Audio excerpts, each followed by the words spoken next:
The House will come to order. Please join Representative McCormick in the Pledge of Allegiance. I pledge allegiance to the flag of the United States of America, to the republic which stands, one nation, under God, indivisible, with liberty and justice for all. Mr. Gregorio, please call a roll. Representative Zamabile.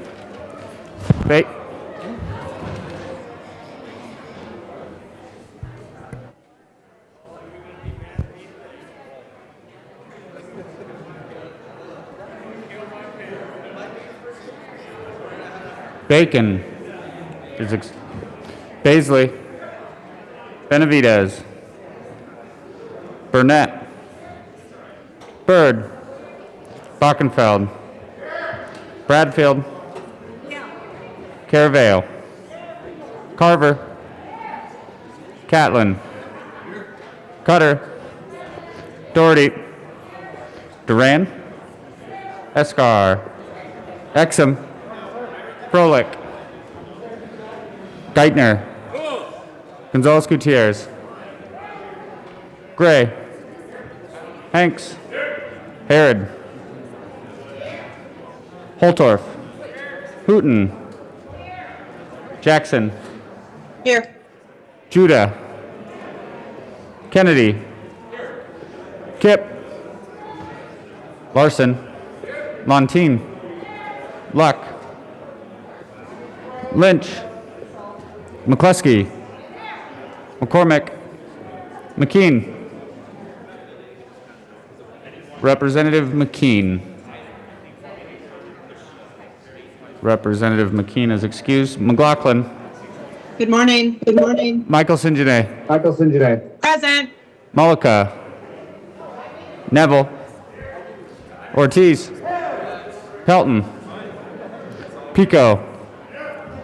Ransom. Rich. Ricks. Roberts. Sandridge. Sirota. Snyder. Soper. Representative Soper. Representative Soper is excused. Sullivan. Tipper. Titone. Valdez A.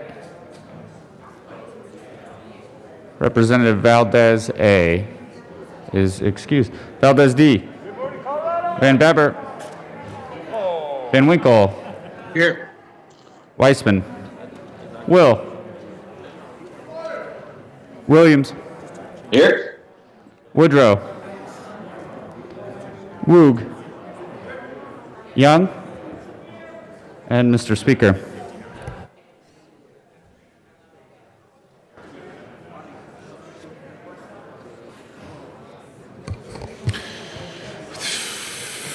Sixty-one present, 3 excused, and with 1 vacancy, we have a quorum. Representative McCormick. Thank you, Mr. Speaker. I move that the Journal of Tuesday, April 20th, 2021 be approved as corrected by our one and only fabulous Chief Clerk. Thank you, Representative McCormick. Members, you have heard the motion that the journal be approved as corrected by the Chief Clerk. All those in favor say aye. Aye. All those opposed, no. You know, the ayes have this one, and the motion is adopted. Announcements and introductions.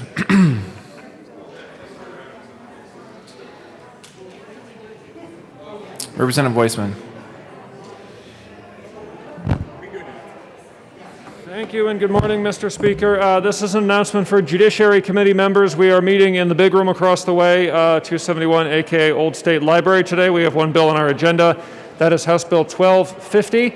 Members, please, if you haven't already, look at your email for some announcements that were some amendments that were distributed in advance by legislative staff yesterday. I expect that we will consider those in committee today. Thank you. Representative Montine. Thank you, Mr. Speaker. Health and Insurance Committee. We have 4 bills on our agenda this afternoon. We meet at 1:30. House Bill 1198, 1172, 1237, and 1256. I want to see your shining faces all there. See you in a little while. Members, we have a tribute. Representative Rich, Mr. Assistant Minority Leader Geithner, Pelton, and Bockenfeld. Thank you, members. I have a tribute, and I would request that the tribute be read at length. State of Colorado, the House of Representatives convened in the 73rd General Assembly, hereby acknowledges and honors National County Government Month. Colorado's 64 counties provide every Coloradan with the essential services needed to create healthy, safe, and vibrant communities. Specifically, counties provide public health services, administer our courts and justice system, provide law enforcement to keep communities safe, conduct our general elections, connect those in need to community support, maintain thousands of miles of roadway, respond to disasters, foster economic opportunities, and much more. As a local government, counties and their respective leaders are closely connected to the needs of their communities and are committed to creating opportunities for everyone to thrive.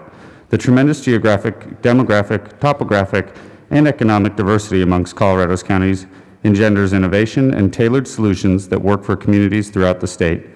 Counties and their respective leaders proudly serve Coloradans day in and day out and are honored to celebrate the month of April as National County Government Month. On request of Representatives Tim Geithner, Janice Rich, Rod Pelton, and Rod Bockenfeld, given this 21st day of April, 2021, State Capitol, Denver. Assistant Minority Leader Geithner. Thank you, Mr. Speaker. Members, we just wanted to take a moment as April and recognize this month and our county governments and everything that they do. It's important for us as and I know specifically for me, I try and look at what is the impact of policy that I bring forth or policy that I vote on as that impacts our county governments and just the role that they play. And then obviously it's important that we all maintain good working relationships with our county commissioners, our clerks, everybody throughout the county because they're the ones closest to the ground. And a lot of what we do impacts a lot of what they do. So I'm grateful that we had the opportunity to bring this tribute. Representative Rich. Thank you, Mr. Speaker. I spent 16 years in local government, first as the county clerk and then as the county treasurer. And I can tell you that everyone in county government works very hard, and the bills that we pass really affect local government. And I so appreciate the openness that we have right now with our county government. I was just on the phone at 7 o'clock this morning with our county commissioners, and I really appreciate what local government does, having worked in there and trying to make everything work with what we pass here. And I'm glad that we're able to recognize county government this month. Thank you. Representative Pelton. Thank you, Mr. Speaker. And as serving as a county commissioner before I came to this job, some of the best memories and experiences of my life were in that position. County commissioners touch every part of the county through the human service, public health, everything, zoning and planning. And so, you know, it was such a great experience. Everybody needs to experience that sometime. But this is a great tribute to recognize county government and the roles they play in this state. Representative Bockenfeld. Thank you, Mr. Speaker. I served 12 years as a county commissioner in Arapahoe County. It was a great position. I was honored to serve in that capacity. When I was a county commissioner, we had one motto when it came to the legislature: cause no harm. The bills and the policies that you pass down here, the operating arm of this state government, which is county government, has to live by those rules. So be very mindful every time you pass a bill of what impact that's going to have on local government and what challenges and difficulties they may have in trying to implement some of those policies. Thank you very much. Representative Byrd. Thank you, Mr. Speaker. And members, I just at this time would be remiss if I didn't give a shout out to all of our incredible county commissioners who really were our boots on the ground, during the COVID-19 pandemic. Without them, countless people would not have been able to be connected to crucial lifelines like housing, public health information, workforce development, education, food food, help with utility bills, all these critical things that people needed during some of the most vulnerable times in their lives. And so much of that, again, is credited to the work done by our counties. So they truly are our boots on the ground, and I'm grateful to my colleagues for bringing this resolution or tribute rather today. Representative D. Valdez. Thank you, Mr. Speaker, and thank you to my colleagues for bringing this tribute forward, because it is essential not only for our county commissioners but our elected officials, and acknowledge them for the hard work that they do on a daily basis in our counties. And in House District 62, I represent 8 counties, and we want to make sure that they're also, well, we're making the connection with them. We're communicating with them, and we're working for the people. So thank you. Any further discussion on the tribute? See none, thank you, members. See no further announcements or introductions. Oh, we do. Representative McLaughlin. Thank you, Mr. Speaker. Good morning, everyone. Education Committee will be meeting in adjournment today. We'll be listening to Senate Bill 100 and House Bill 1259. See you there. Thank you. Thank you, Representative McLaughlin. Seeing no other announcements or introductions, the next order of business is third reading of bills. Mr. Gregorio, please read the title of the Senate Bill 77. Senate Bill 77 by Senators Gonzalez, also Representatives Benavides and Kipp, concerning the elimination of verification of an individual's lawful presence in the United States as a requirement for individual credentialing. Majority Leader Escar. Thank you, Mr. Speaker. I move for the passage of Senate Bill 77 on third reading, final passage. The question before us is the adoption of Senate Bill 77 on third reading and final passage. Is there any further discussion? Seeing none, Mr. Gregorio, please open the machine, and members, please proceed to vote. For those participating remotely, Representative Van Winkle, how do you vote? No. Representative Van Winkle votes no. Representative Jackson, how do you vote? Yes. Representative Jackson votes yes. Representative Williams, how do you vote? No. Representative Williams votes no. Representative Michelson-Janae, how do you vote? Yes. Representative Michelson-Janae votes yes. Representative McLaughlin, how do you vote? Yes. Representative McLaughlin votes yes. Please close the machine. 39 aye votes, 24 no votes, 1 excuse, and 1 vacancy. Senate Bill 77 is adopted. Co-sponsors. Representative Michelson-Janae Jackson, co-sponsor.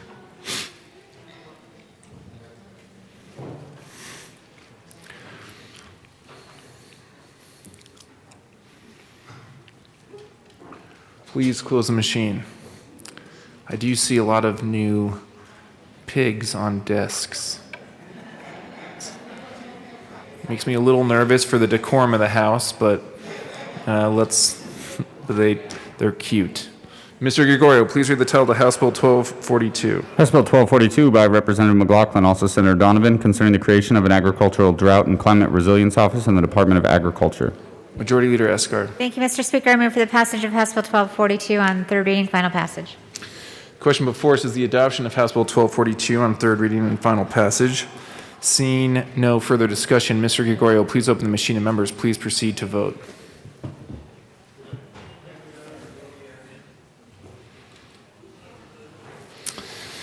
Representative Van Winkle, how do you vote? No. Representative Van Winkle votes no. Representative Jackson, how do you vote? Yes. Representative Jackson votes yes. Representative Williams, how do you vote? No. Representative Williams votes no. Representative Michelson-Janae, how do you vote? No. Representative Michelson-Janae, how do you vote? Yes. Representative Michelson-Janae votes yes. Representative McLaughlin, how do you vote? Yes. Representative McLaughlin votes yes. Please close the machine. With 40 aye votes, 23 no votes, 1 excuse, and 1 vacancy, House Bill 1242 is adopted.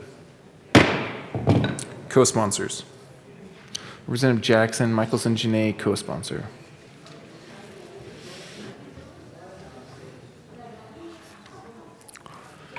Please close the machine. Mr. Gregorio, please read the title of Senate Bill 153. Senate Bill 153 by Senators Coleman and Cook, also Representatives Ortiz and Tipper, concerning a program to assist offenders with acquiring state-issued identification. Majority Leader Escar. Thank you, Mr. Speaker. I move for the passage of Senate Bill 153 on third reading, final passage. Question before us is the adoption of Senate Bill 153 on third reading and final passage. Is there any further discussion? Seeing none, Mr. Gregorio, please open the machine and members please proceed to vote. Representative Van Winkle, how do you vote? Yes. Representative Van Winkle votes yes. Representative Jackson, how do you vote? Yes. Representative Jackson votes yes. Representative Williams, how do you vote? No. Representative Williams votes no. Representative Michelson-Janae, how do you vote? Yes. Representative Michelson-Janae votes yes. Representative McLaughlin, how do you vote? Yes. Representative McLaughlin votes yes.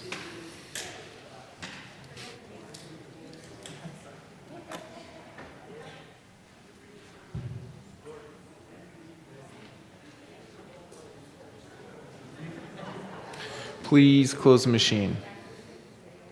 With 50 aye votes, 13 no votes, 1 excuse, and 1 vacancy, Senate Bill 153 is adopted. Co-sponsors.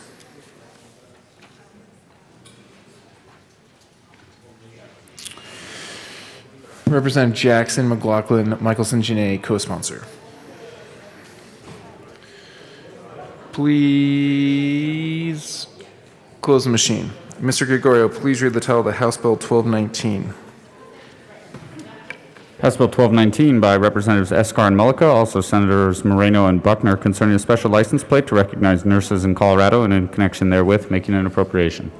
Majority Leader Escar. Thank you, Mr. Speaker. I move for the passage of House Bill 1219 on third reading, final passage. The question before us is the adoption of House Bill 1219 on third reading and final passage. Is there any further discussion? Seeing none, Mr. Gregorio, please open the machine and members please proceed to vote. Representative Van Winkle, how do you vote? Yes. Representative Van Winkle votes yes. Representative Jackson, how do you vote? Yes. Representative Jackson votes yes. Representative Williams, how do you vote? No. Representative Williams votes no. Representative Michelson-Janae, how do you vote? No. Representative Michelson-Janae, how do you vote? Yes. Representative Michelson-Janae votes yes. Representative McLaughlin, how do you vote? Yes. Representative McLaughlin votes yes. Please close the machine. With 50 aye votes, 13 no votes, 1 excuse, and 1 vacancy, House Bill 1219 is adopted. Co-sponsors. Representative Jackson, co-sponsor.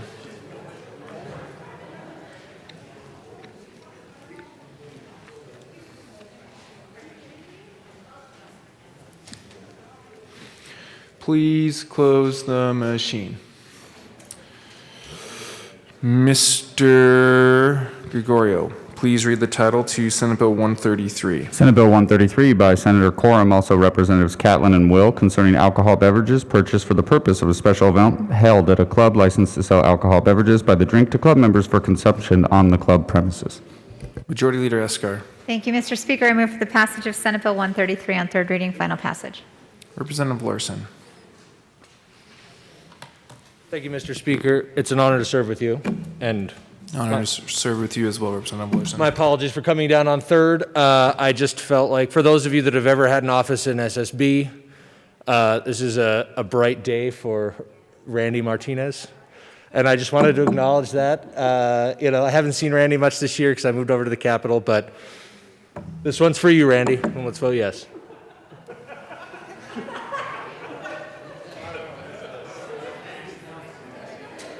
Thank you, Representative Larson. Is there further discussion?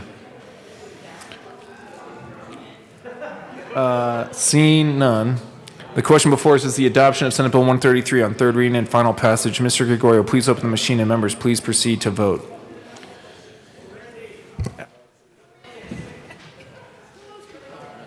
Representative Van Winkle, how do you vote? Yes. Representative Van Winkle votes yes. Representative Jackson, how do you vote? Yes. Representative Jackson votes yes. Representative Williams, how do you vote? Yes. Representative Williams votes yes. Representative Michelson-Janae, how do you vote? Michelson-Janae, how do you vote? Yes. Representative Michelson-Janae votes yes. Representative McLaughlin, how do you vote? Yes. Representative McLaughlin votes yes. Please close the machine. With 64 aye votes, no votes, none excuse, and 1 vacancy, Senate Bill 133 is adopted. Co-sponsors. Representative Van Winkle, McLaughlin, Williams, co-sponsor.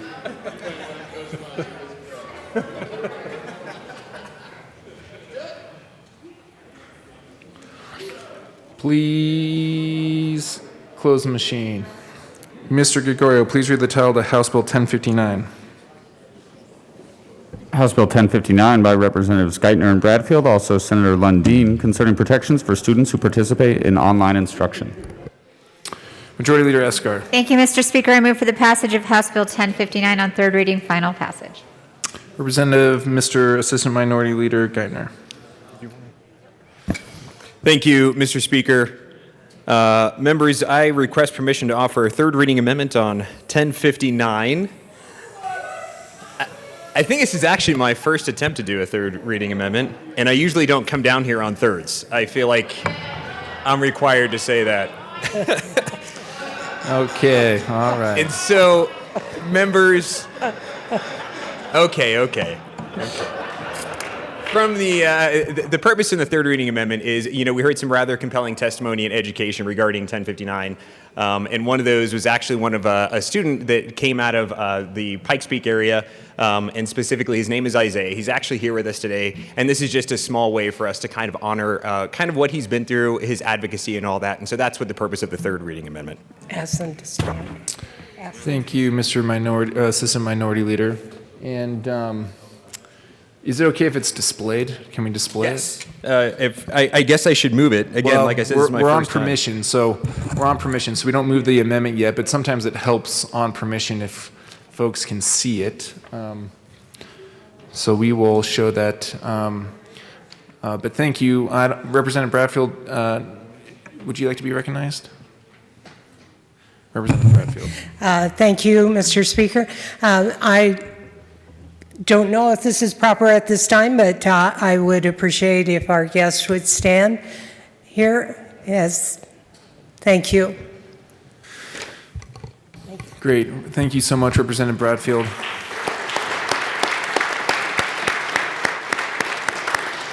You guys get the permission. And thanks so much for being here with us. So the question before us is permission to offer a third reading amendment. Is there further discussion? Okay.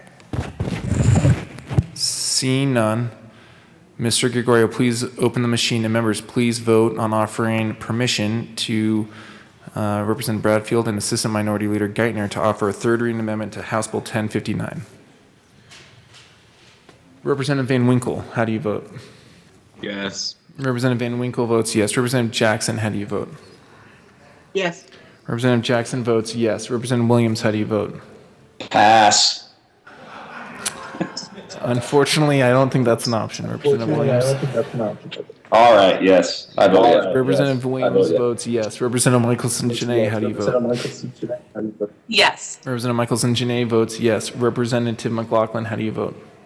Yes. Representative McLaughlin votes yes. Please close the machine. With 60 aye votes, 4 no votes, 0 excuse, and 1 vacancy, permission to offer a third reading amendment is granted. Mr. Assistant Minority Leader Geithner. Thank you, Mr. Speaker. And so, members, I move the amendment.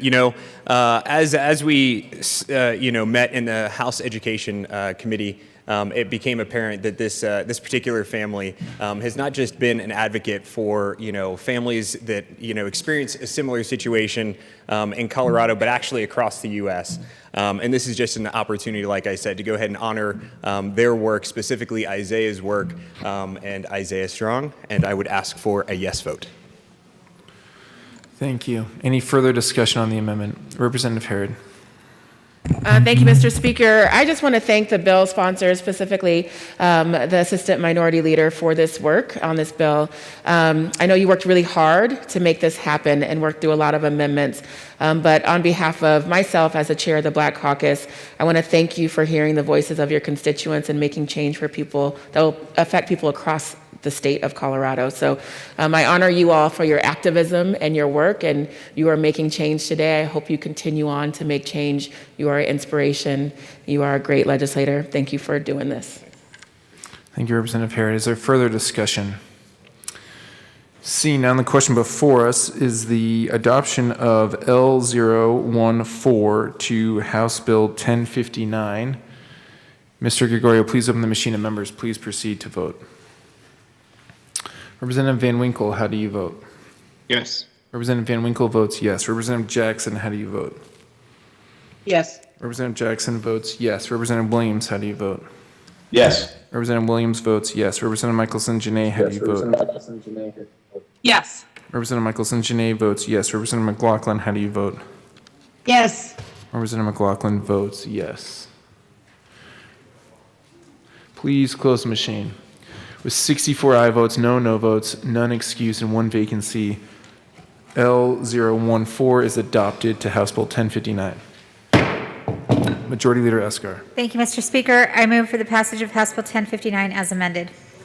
The motion before us is the adoption of House Bill 1059 as amended. Is there any further discussion? Seeing none, Mr. Gregorio, please open the machine and members, please proceed to vote. Representative Van Winkle, how do you vote?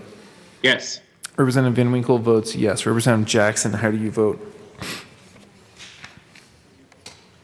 Yes. Representative Jackson votes yes. Representative Williams, how do you vote? Yes. Representative Williams votes yes. Representative Michelson Janae, how do you vote? Yes. Representative Michelson Janae votes yes. Representative McLaughlin, how do you vote? Yes. Representative McLaughlin votes yes.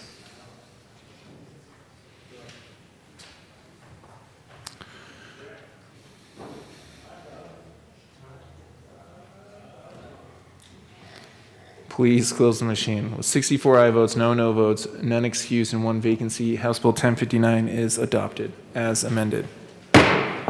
Co-sponsors. Representative Van Winkle, co-sponsor. Representative Williams, co-sponsor.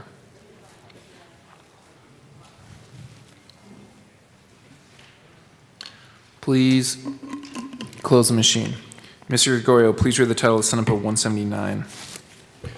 Senate Bill 179 by Senators Zenzinger and Kirkmeyer, also Representatives Kipp and Lynch, concerning the composition of the Colorado Opportunity Scholarship Initiative Advisory Board. Majority Leader Eskar. Thank you, Mr. Speaker. I move for the passage of Senate Bill 179 on third reading, final passage. The question before us is the adoption of Senate Bill 179 on third reading and final passage. Seeing no further discussion, Mr. Gregorio, please open the machine and members, please proceed to vote.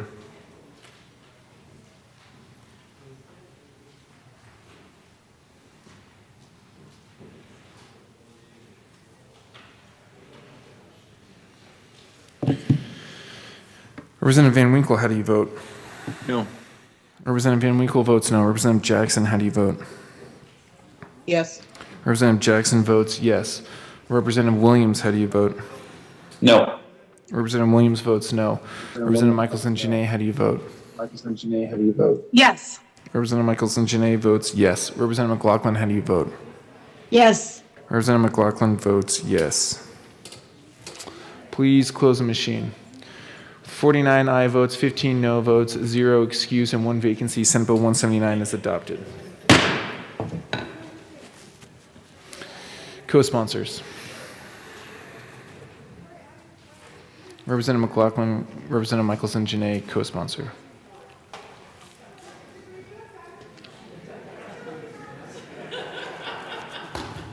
Please close the machine. Majority Leader Eskar. Thank you, Mr. Speaker. I move to lay over general order's second reading of the bills until tomorrow, April 22nd.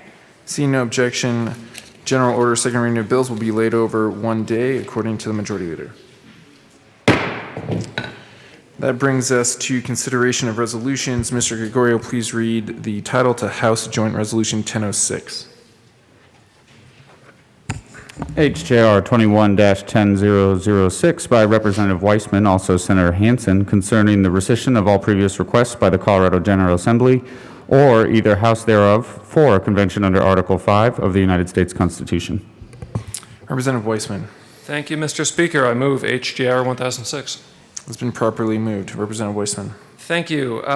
So members, briefly, HJR 1006 rescinds all prior outstanding calls that have previously been made by the Colorado General Assembly for an Article 5 convention.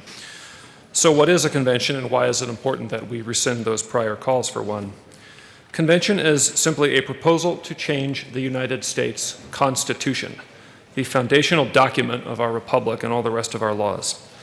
The U.S. Constitution safeguards the rights of individuals, prescribes the limited powers of the federal government and establishes the lines between both the federal government and the states, and more importantly, between the federal government and the people of our country. We should not tinker with it lightly. When our Constitution has been changed, it has been via Congress proposing specific tailored changes to the states, which have then either adopted them after debate or in some cases not. This is how we've achieved everything from the original Bill of Rights to the most recent limitation on congressional pay raises in the 27th Amendment, which was ratified in 1992. And if we are going to change the Constitution in the future, I believe it should be in this time-tested way. On the other hand, a convention has never happened in our country's history. The possibility of a convention arises from a single sentence in Article 5 of the U.S. Constitution, hence the name. There is no guiding law or precedent to inform or put guardrails around the ultimate impact of a convention should there be one. None at all. There is only speculation. Sometimes here in this well we have spirited debates on things like the First Amendment or the Second or the Fourth or the 10th or whatever, and both sides are able to draw on pretty considerable precedent in case law to support their points. There is no such case law. There are no such guardrails that would inform a debate about a convention.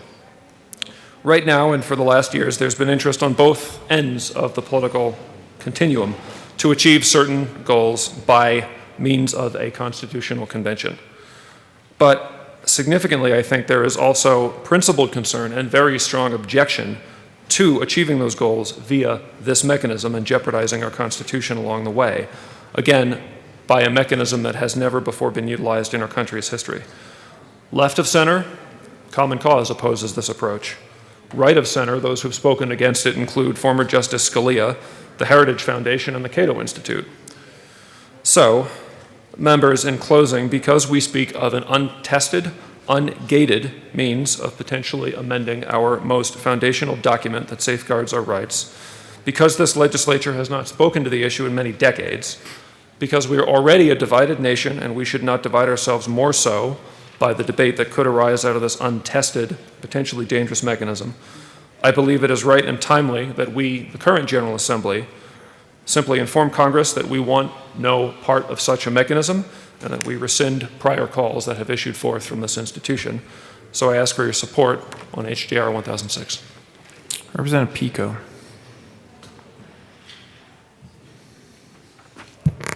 Thank you, Mr. Speaker.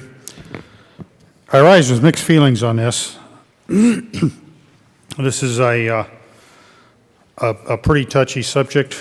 It is across the political spectrum, and I can see arguments both pro and con.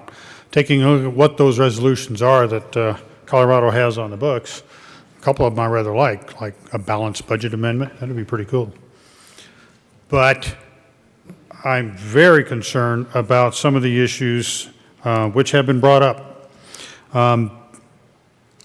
The idea of having a constitutional convention, once it's convened, is wide open. There are no guardrails. And although an awful lot of people emailing me and calling me are very much in favor, I'm getting quite a few in opposition as well. And I am also. I don't believe in an Article 5 convention. A constitutional convention is necessarily in our interest. Once started, it is wide open, and we could come up with anything.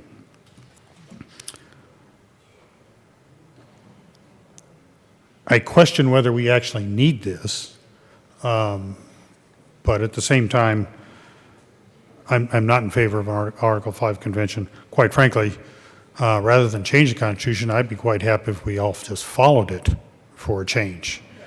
To digress slightly, once we removed a regime in a hostile country, and thereupon the old principle of you break it, you fix it, and we proceeded to figure out how to help them write a new constitution. And a considerable number of people offered the idea that maybe we should get Mars since we weren't using it anyway. But that aside, I'm not in favor of an Article 5 convention for precisely the reasons mentioned. And I am reluctantly for the resolution, although I do still question whether we even need it. Thank you. Thank you, Representative Pico. Representative Holtorf.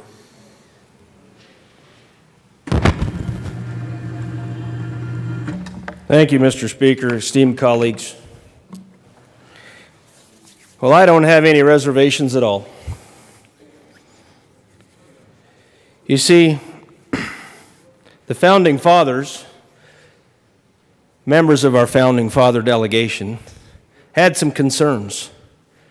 And they put this in there for a reason.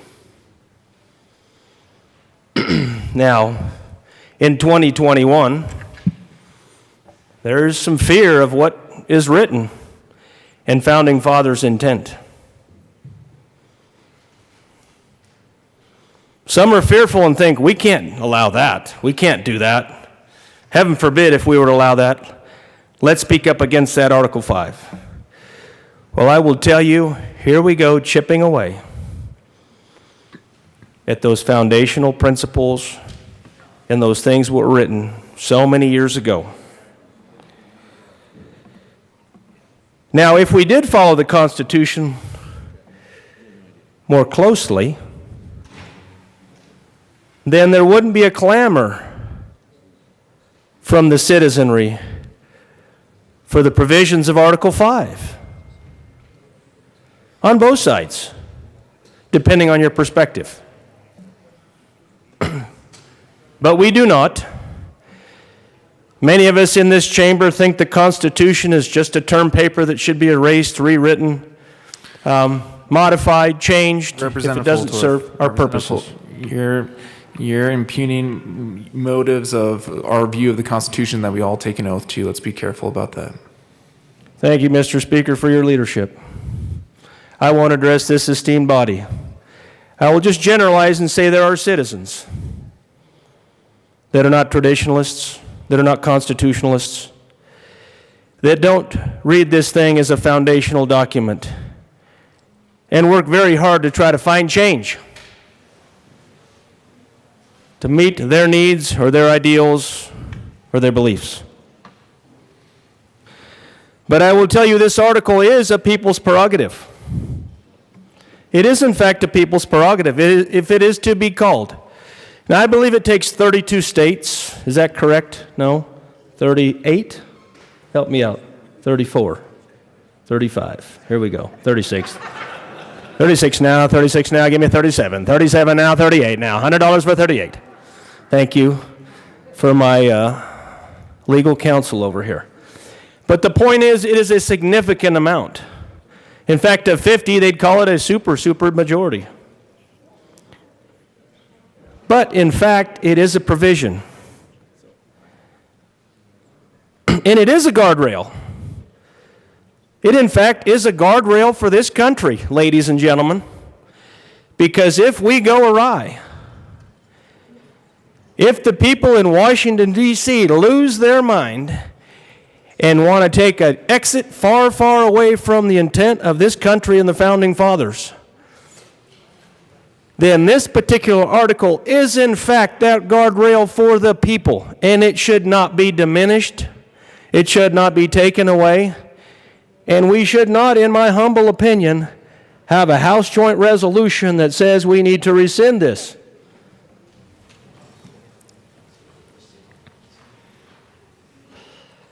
Now, my colleague over here from El Paso County said, if we follow the Constitution,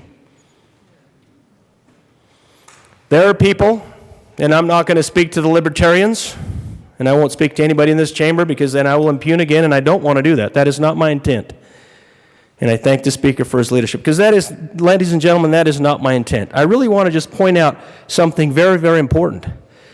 That this article does have a place in this country. It does have a place in our history. It was written at a controversial time, and yes, it was written in controversy. But it merely states that if the federal government loses its way and forgets to represent the people, not special interests, not idealistic visions from one coast or another coast, but the people, then there is a remedy. And that remedy is Article 5. And yes, those delegates can, with a charter from their states, change many things. But in the most extreme case, ladies and gentlemen, maybe they need to. when the people speak, and the government does not want to listen. When the people speak, because maybe the government thinks they know better than the people. Maybe they think that they need to tell the people how to live, and the people need to listen. And they need to change their behavior because the government knows best. And the people's constitutional rights continue to be eroded and diminished. Now, I will tell you this is a serious subject. It's a serious matter. But I am telling you today, there is no reason we should be voting in favor of this joint resolution, because it is foundational. It is the will of the people in its most extreme form that says the government has lost its way, it no longer represents us, and we are going to take corrective action to make our government and our elected officials listen to the people. Thank you, Mr. Speaker, for your leadership. I do thank the bill sponsor for bringing this, because this is a serious conversation.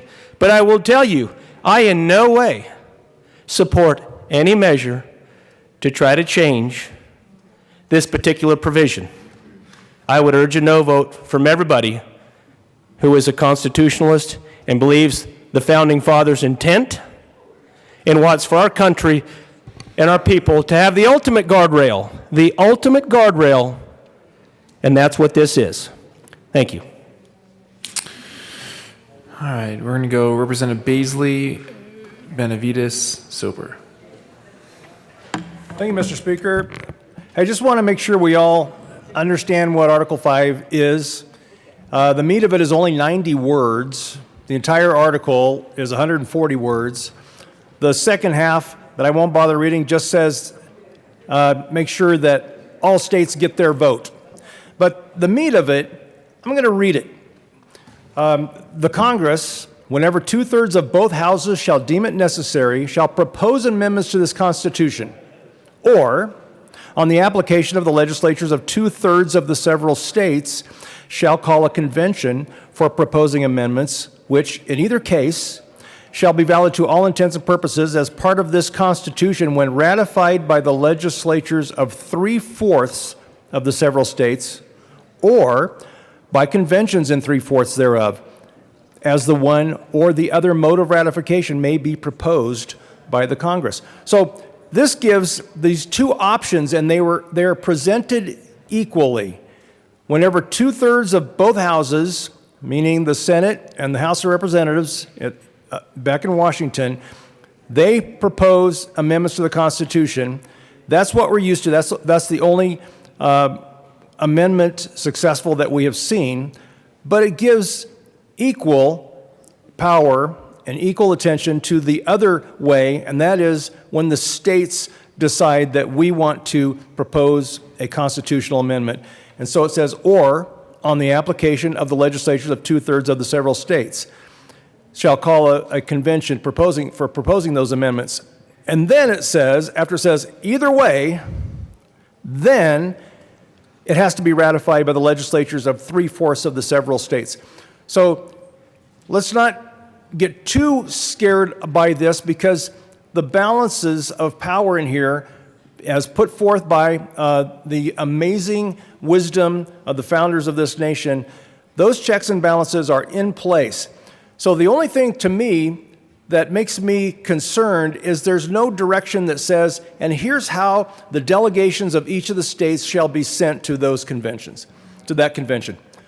How do we come up with that? Well, we need to arm wrestle each state and figure out how does it happen. Does the governor appoint? Does the legislature vote somehow? Do the people vote? I don't know. That's left up to the states. That's the only thing where I really scratch my head. After that, boy, I think this is a powerful and important way for us to amend the Constitution when we find it necessary as the people, when we know the Congress themselves would not do so. As Representative Pico said earlier, what about a balanced budget amendment for the federal government, as most of the states have, or term limits on Congress, those sort of things that they would never vote on to themselves, that's the sort of thing that we might want to take advantage of this other opportunity to go amend the United States Constitution. So I don't find it scary at all. I think it's wisdom. I don't think it's something that we ought to shy away from, and I think it would be wise of us to not vote for this resolution. I think we ought to keep our position in place as a state and get ready to join the others if that occasion arises. So thank you, Mr. Speaker. Thank you, Representative Baisley. All right, Madam Speaker Pro Tem. Thank you, Mr. Speaker. And members, you all kind of know I like to read these things in pretty close detail. And what this talks about is not preventing any legislature now or in the future from bringing a resolution under Article 5 of the Constitution. So this does not prevent that. This is a cleanup administrative measure. What it says that in our lifetime, not our lifetime, actually, in the lifetime of the legislature, there's been 5 times that Article 5 resolutions have come forward. 1901, 1963, 1967, 1978, and 1992. Those resolutions stay on the books.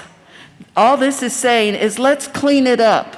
Let's get rid of those and rescind them as a result because they've never been used. If a new issue comes up and any of us want to bring forward a resolution to initiate an Article 5 convention or join with others around the country, it is not prevented by this resolution. I would say it is telling for us that should those come up in the future, we should make sure that they contain language that say this resolution that we might bring is only good for 1 year. Because we also run into the issue of whether we can obligate future legislatures. So if we don't have it, say for our 73rd General Assembly, if somebody wanted to bring one now, I would say it should be limited to this General Assembly body, not to future ones. That language was not in the 5 that were brought. So this is merely an administrative cleanup measure to say these are off the books, they don't apply to our legislature or any in the future.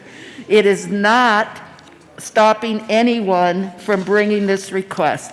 So I urge a yes vote, and I thank the sponsor for helping us get our books in order. Thank you, members. Thank you, Madam Speaker Pro Tem. Representative Soper. Well, thank you, Mr. Speaker and members. I rise in opposition to this resolution. I have always favored the mechanisms laid out in our Constitution. Article 5 of the U.S. Constitution lays out the 2 mechanics for amending our federal Constitution. The first one is, as we've heard here today, is the federal route, where 2/3 of each chamber of Congress proclaims an amendment to the Constitution, then it goes out to the states for ratification, and 3/4 of the states must ratify. But then there's the convention-led route, or the state-led route, where if 2/3 of the state legislatures call for a convention on a specific subject, then a convention would be held to put together an amendment, and then that amendment would have to go out to the states, and 3/4 of the states would have to ratify that amendment.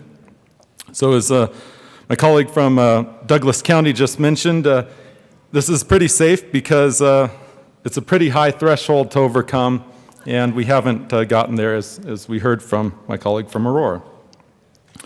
That being said, what's the value in Article 5 resolutions hanging out there? Well, a good example would be the 17th Amendment. So for those of you who've forgotten what the 17th Amendment is, that's direct election of U.S. senators. So in 1901, Colorado had proposed a Convention of States, Article 5, for direct election of U.S. senators, along with other states. And as more and more states began calling for a convention, Congress decided it was time to act. So Congress put together the draft amendment and sent that out to the states for ratification. So the mechanism of an Article 5 Convention of States really has been to get Congress to act. It's been a state-led approach to force Congress to actually do something in specific subject matters where Congress has definitely swept under the rug certain policy matters that the states, or at least 2/3 of the states, feel very passionate about. But of the Article 5 resolutions that are still hanging out there, quite frankly, these are ones that I believe represent the values of Colorado in the past, but also the values of Colorado presently as well. I mean, obviously, we have direct election of U.S. senators. I think it's pretty hard to argue, at least with one side of the aisle, that presidential election by popular vote, although that's probably one I wouldn't mind getting rid of.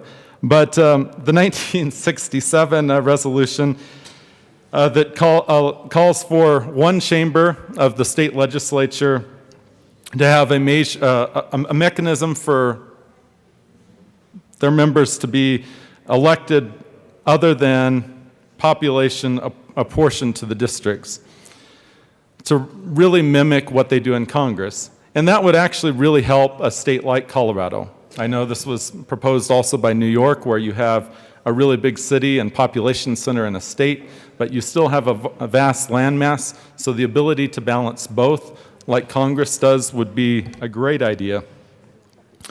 In 1978, we called for a federal balanced budget amendment. This certainly would help out things at the federal level. And then in 1992 was the call to stop unfunded federal mandates. That's certainly been a frustration of both sides of the aisle for years and years and years. What's on the books here represents the values of Colorado in the past, but currently, if we were to go out and poll Coloradans, I would be willing to bet next month's paycheck that an overwhelming number of Coloradans would still support the resolutions that are hanging on the books here. To talk about the 27th Amendment, I'd be remiss. It was proposed with the Bill of Rights in 1789, but as you remember, it was not actually ratified until 1992, when the 3/4 of states actually ratified it. We actually have another amendment that is probably going to be ratified pretty soon to add the 28th Amendment to the U.S. Constitution.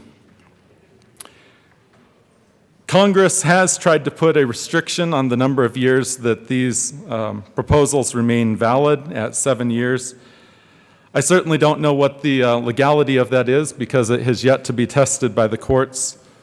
But the fact that this was included in our Constitution and it has been used to change policy, it takes a long time to get 2/3 of states to act. And for that very reason, to just swipe clean the slate and to not have these proposals there, when it takes years to be able to get just a number of states to be able to act, which then forces Congress to act, it would be unwise. So for these reasons, I'm going to be a no vote on the resolution and would urge my colleagues here today to also join me in being a no vote. Thank you. Is there further discussion? Seeing none. The question before us is the adoption of House Joint Resolution 1006. Is there opposition to a voice vote?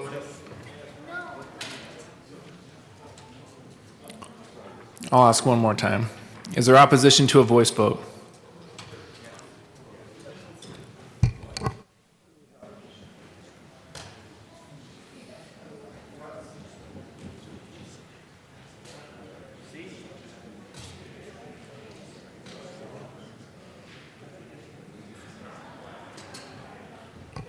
Great. There does not seem to be opposition to a voice vote. Okay, with that, all those in favor of passing House Joint Resolution 1006, please say aye. Aye. All those opposed, no. The ayes have it. House Joint Resolution 1006 is adopted. Mr. Gregorio, please open the machine for co-sponsors.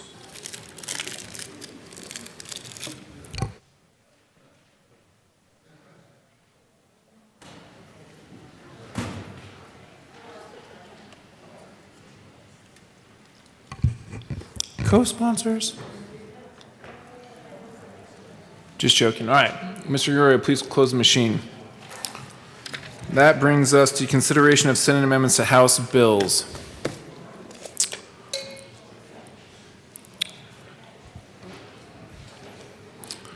Are we proceeding forward with those? Great. Mr. Gregorio, please read the title of the House Bill 1115. House Bill 1115 by Representatives Kipp and Mullica, also Senators Janal and Priola, concerning the regulation of members of boards of health and in connection therewith regulating the members of state, county, and district boards of health. I brought up the wrong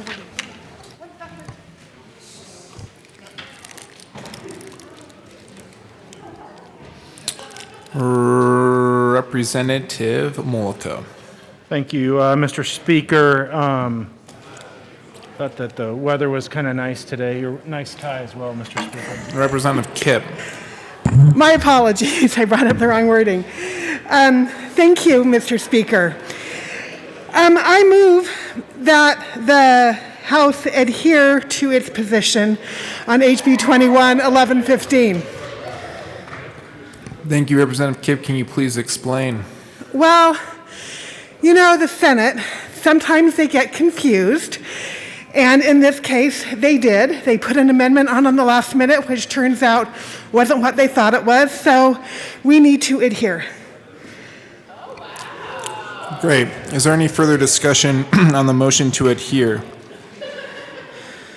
Seeing none, the question before us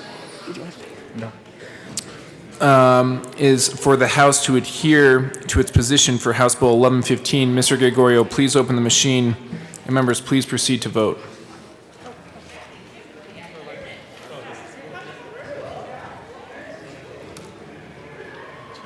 Representative Van Winkle, how do you vote? No. Representative Van Winkle votes no. Representative Jackson, how do you vote? Yes. Representative Jackson votes yes. Representative Williams, how do you vote? No. Representative Williams votes no. Representative Michelson-Janae, how do you vote? Yes. Representative Michelson-Janae votes yes. Representative McLaughlin, how do you vote? Yes. Representative McLaughlin votes yes.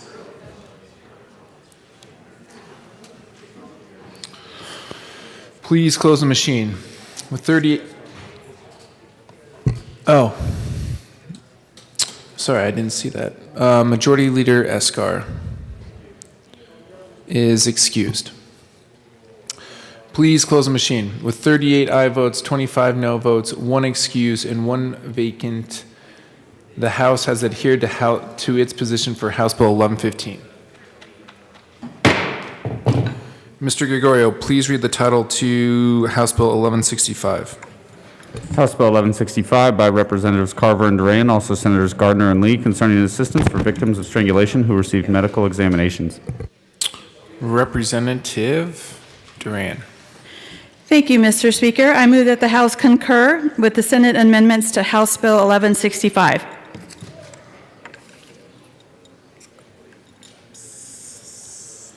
Representative Carver. Thank you, Mr. Speaker.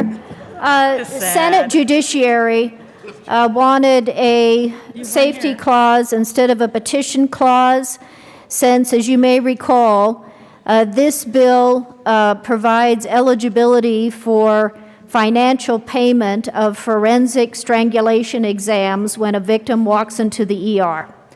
So the Senate Judiciary thought, should the bill be signed, they want those victims to be immediately eligible for that financial support so that there is not a barrier to getting those strangulation forensic exams when they walk into the ER. And these are usually in the cases of domestic violence. So we ask for an aye vote. Is there any further discussion? Seeing none, the question before us is for the House to concur to Senate amendments to House Bill 1165. Mr. Gregorio, please open the machine, and members, please proceed to vote. Representative Van Winkle, how do you vote? Yes. Representative Van Winkle votes yes. Representative Jackson, how do you vote? Yes. Representative Jackson votes yes. Representative Williams, how do you vote? Yes. Representative Williams votes yes. Representative Michelson-Janae, how do you vote? Yes. Representative Michelson-Janae votes yes. Representative McLaughlin, how do you vote? Yes. Representative McLaughlin votes yes. Kip and McCluskey. Please close the machine. With 62 aye votes, 1 no vote, 1 excuse, and 1 vacant, the House has concurred with Senate amendments to House Bill 1165. Assistant Majority Leader Gonzalez Gutierrez. Thank you, Mr. Speaker. I move for the repassage of House Bill 1165 as amended. The question before us is the repassage of House Bill 1165 as amended. Is there any further discussion? Seeing none, Mr. Gregorio, please open the machine and members, please proceed to vote. Representative Van Winkle, how do you vote? Yes. Representative Van Winkle votes yes. Representative Jackson, how do you vote? Yes. Representative Jackson votes yes. Representative Williams, how do you vote? Yes. Representative Williams votes yes. Representative Michelson-Janae, how do you vote? Yes. Representative Michelson-Janae votes yes. Representative McLaughlin, how do you vote? Yes. Representative McLaughlin votes yes. Please close the machine. With 63 aye votes, no votes, 1 excuse, and 1 vacant, House Bill 1165 is repassed as amended. Co-sponsors. Representative Jackson is a co-sponsor.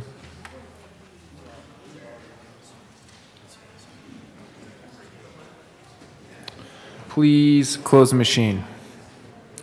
I think that brings us to announcements and introductions. Announcements and introductions. Mr. Assistant Minority Leader Geithner. Thank you, Mr. Speaker. Members, I just wanted to bring to the body's attention that we have a birthday. If I could ask Representative Mike Lynch to stand and to thank him for the pigs, I guess, that you gave out to some members. I passed mine off. But happy birthday to you, Representative Lynch.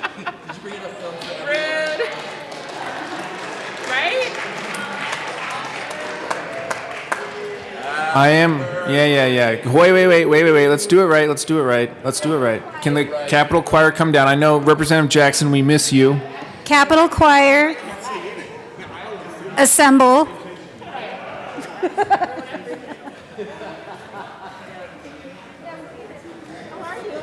Representative Jackson, we know you're here. Okay, ready? 1, 2, 3. Happy birthday to you. Happy birthday to you. Happy birthday, Representative Lynch. Happy birthday to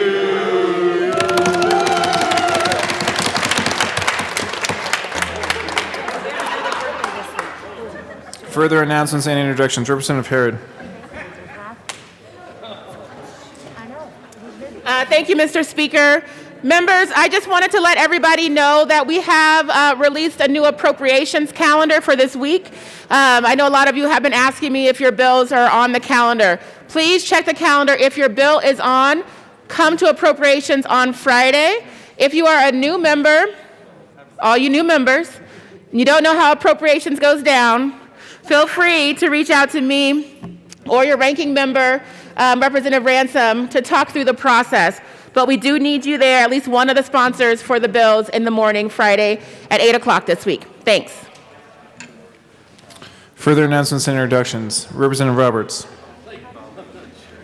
I'm going to wait. Thank you, Mr. Speaker. Business Affairs and Labor Committee, we have a meeting upon adjournment today, and we're going to start at 10:30. 10:30 start for Business Committee. We're in room 112, and we have one bill, House Bill 1264. See you at 10:30. Representative A. Valdez.